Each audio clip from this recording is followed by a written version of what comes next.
all of the services on Palm Sunday in the last few years, we've done the play of the Passion of the Christ. And the first time that I did that and was part of that, we had not been to the 8 o'clock service, and I think maybe 9 o'clock only once, and pretty much stayed at 10:45.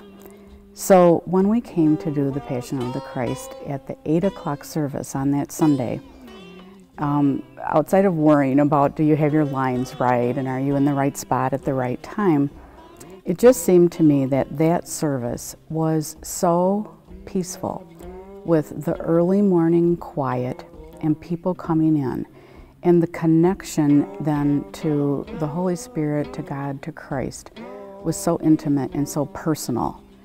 I really loved that service. It just really felt like a home space, a real sanctuary for people.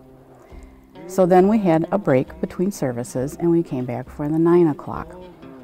And that service was so filled with energy because so many people came in.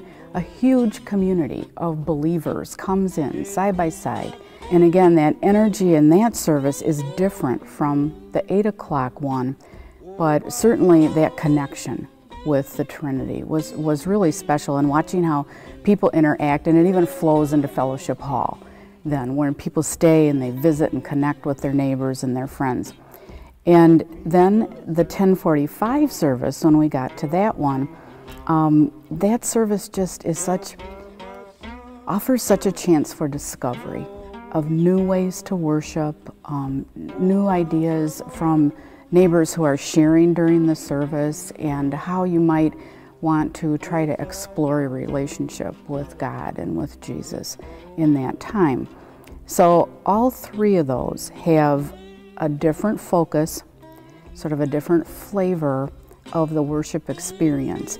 But what I love is how, while all are unique, they all come together and we all worship the same God. And then watching during the week, when I think it's always fun to see the work of the church going on in the week.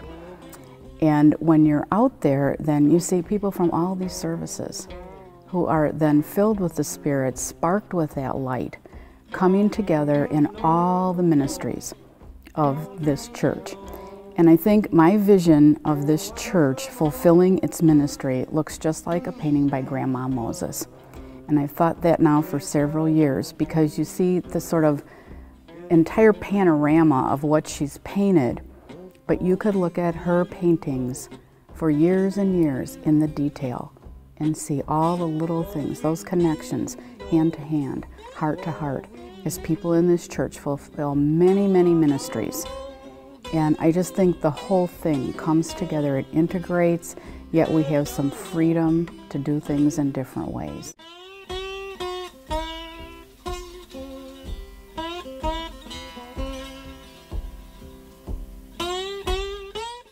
My name is Gail, and I'm very thankful to be part of the congregation of this church and to be even a little part of the mission of this church going forward in the love of Christ.